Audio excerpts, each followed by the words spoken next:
so happy and proud. მე ვარ ქართველი, მაშასა და მე ვარ ევროპელი.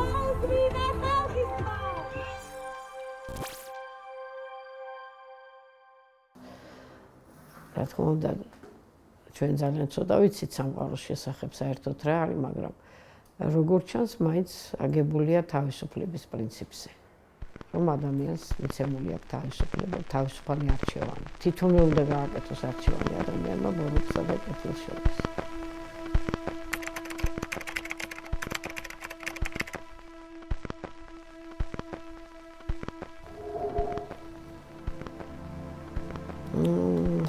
ვერ გეტყვით, რომ ძალიან გაცნობიერებული გქონდა ეს ამბავი და ძალიან გონიერები ვიყავით პოლიტიკაში, ასე რომ ვთქვათ.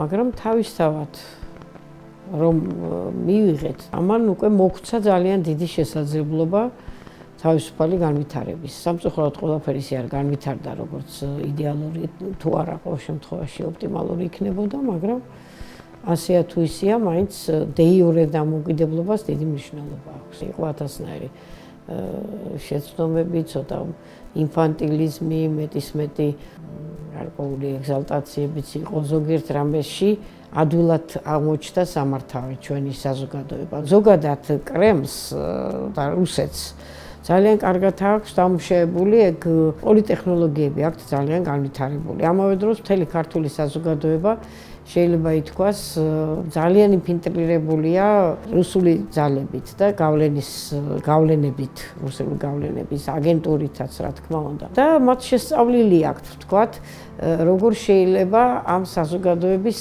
მართვა. და სამწუხაროდ ზოგ შემთხვევაში ამ ამბავში წარმატებასაც აღწევენ. დღემდე ესეა ეს?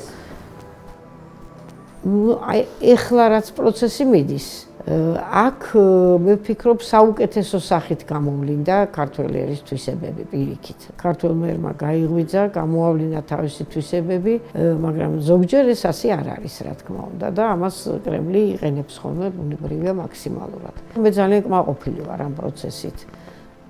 და შეიძლება ითქვას, რომ უმეტეს შემთხვევაში, რაც აქამდე ყოფილა საქართველოში, იგივე მიტინგები, დემონსტრაციები, აი აქ უფრო გონივრულად მიმდინარეობს ყველაფერი, მასში არ არის გამოვლენილი ვინმეს ამბიციები და კერძო ინტერესები და ეს არ არის ძალაუფლებისთვის ბრძოლა. აქ მართლაც მე მგონი განხორციელდა ქართველი ერის მისწრაფებები და როგორღაც გარკვეული ინკარნაცია მოხდა ამ შემთხვევაში, აი ამ არა მარტო ახალგაზრდებში, რა თქმა უნდა, ყველანაირი ხალხია, მაგრამ მაინც ძირითადი წამყვანი აღმოჩნდა ქართველი ახალგაზრდობა. ახლა დღეს ძალიან ადვილი ეგ ხელი არც არის დამალული, ფაქტიურად ყველაფერს, რასაც ეს ხელისუფლება აკეთებს, ეს არის რუსული ხელი.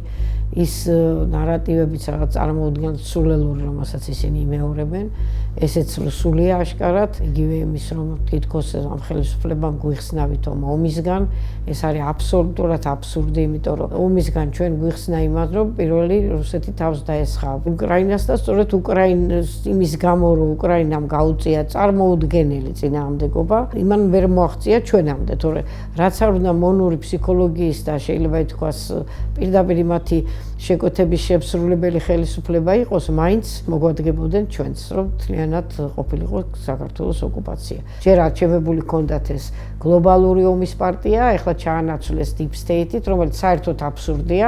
ну, რა თქმა უნდა, გლობალური ომის პარტიაც აბსურდი იყო, იმიტომ რომ თუ ვინმე ომს აჩაღებს, ეს რუსეთია და პირიქით დასავლეთი ამას წინააღმდეგობას უწევს. იყენებენ გარკვეულ თემებს, რომელიც რუსეთის მიერაც ასევე ხდება გამოყენება, კაცი და ქალი და რაღაცა სისულელები. ეს საერთოდ ასე რომ ვთქვათ, უშინაარსო თემაა, მე ვიტყოდი და ზოგადად კაცობრიობის არსებობიდან ყოველთვის არსებობდა ესეთი მოვლენა, ასე რომ არავით არის ამითი დაშინება ქართველი ერის, რომ ვითომ დასავლეთი რაღაცას თავს გვახელს, ეს ხო აბსოლუტური ფალსიფიკაცია. აი ესეთი თემებით ხშირად ხდებოდა ქართველი ერის მართვა, მაგრამ ის რაც აი ბოლო ხანებში მოხდა, ეს არ დაექვემდებარა რუსეთისგან მართვას და მის მიერ მოყვანილი და მის მიერ მართული ხელისუფლებისგან მართვას.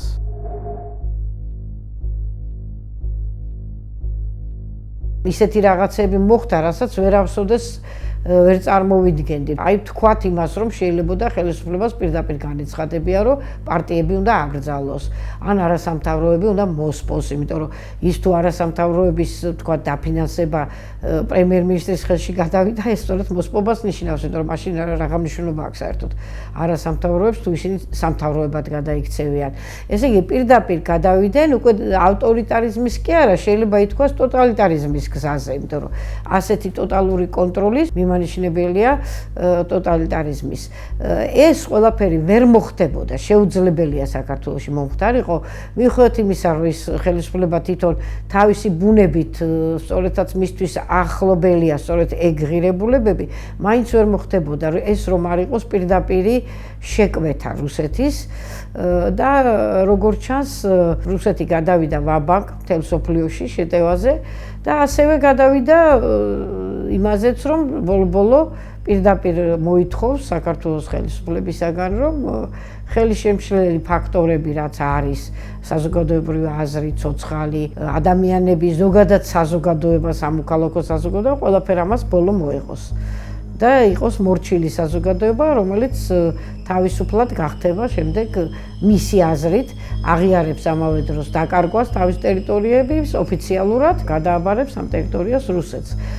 ის თulis, რომ უკვე დროა, როგორც თვითონ ამბობენ, ახალი რეალიები იყოს ნაცნობი. სწორედ აი ამ მომენტში ვართ ახლა ჩვენ, რომ უბრალოდ ქართულ საზოგადოებას არ დარჩა არჩევანი, გარდა იმისა, რომ უბრალოდ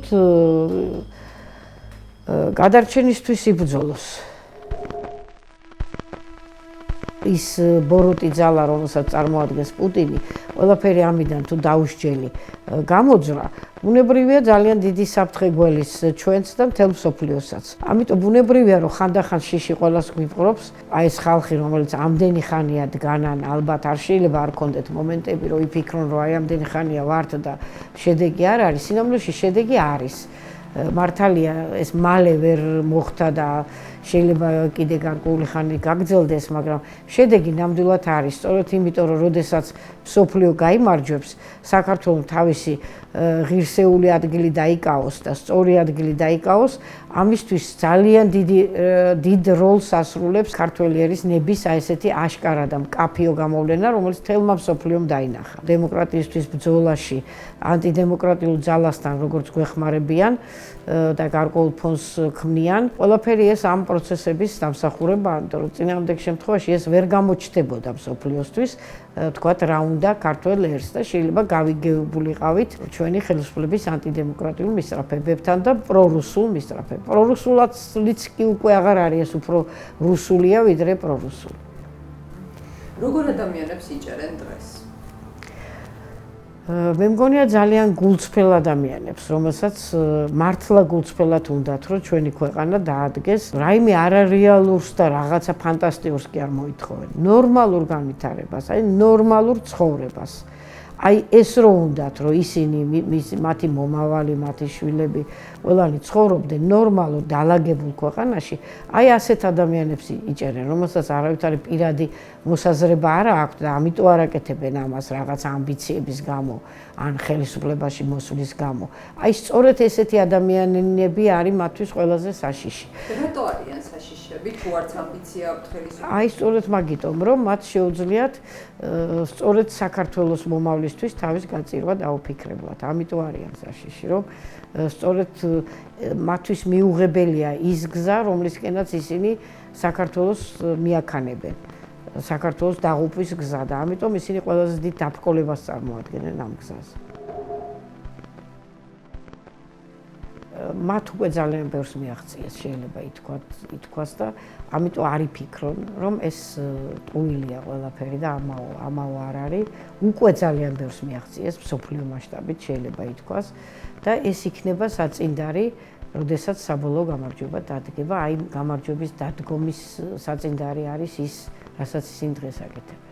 კარგია, რომ თავიდანვე ითქვა, რომ ეს არ არის ერთ დღეში და ორ დღეში მისაღწევი მიზანი და რომ ეს გაგრძელდება, იმიტომ რომ აი ესეთი წარმოდგენა რო ქონოდათ, რომ აი ძალიან ბევრი შევიკრიბებით, ეგრევე ხელისუფლება გაიქცევა, გავაგდებთ, კარგია, რომ ეს ასე არ ფიქრობენ. ეს წინააღმდეგობის მოძრაობა არის აბსოლუტურად მშვიდობიანი, აბსოლუტურად კანონიერი, ის ვინც არის მოძალადე და კანონის დამღვევი, ეს არის თავად ხელისუფლება. თავარი შეცდომები ამ 34 წლის განმავლობაში, რაც დაუშვით როგორც საზოგადოებამ, რამაც აქამდე მოგვიყვანა. მთელ რიგ რაღაც შემოგდებულ თემებს ხშირად ავყვებოდით ხოლმე, ხშირად ხდებოდა, რომ ის სცენარი, რომელიც თქვა კრემლში იწერებოდა, ძალიან ეფექტურად მუშაობდა. მაგალითი შემიძლია მოგიყვანოთ იგივე 12 წელს რაც მოხდა. ეს იყო პირდაპირ სცენარში აღმოჩენა საქართველოსი. მე ნამდვილად არ ყოფილა წინა ხელისუფლების აპოლოგეტი, მაგრამ ის რაც 12 წელს განახორციელა კრემლმა, იყო ის რაც ვერ შეძლო თქვა ომის გზით, შემდეგ გააკეთა გარკვეული манипуляციებით საზოგადოების ცნობიერებაზე.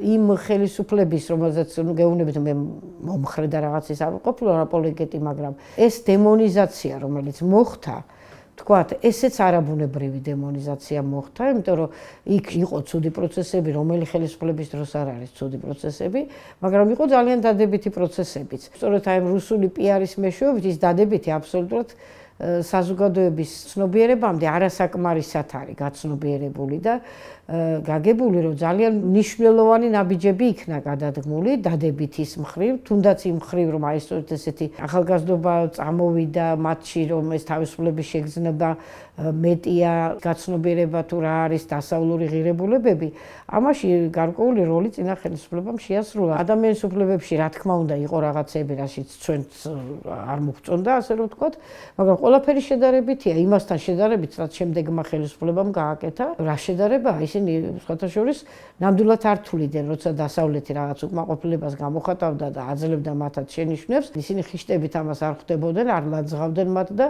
ითვალისწინებდნენ მათ შეხედულებებს. ასე რომ შედარებითია ყველაფერი ქვეყანაზე.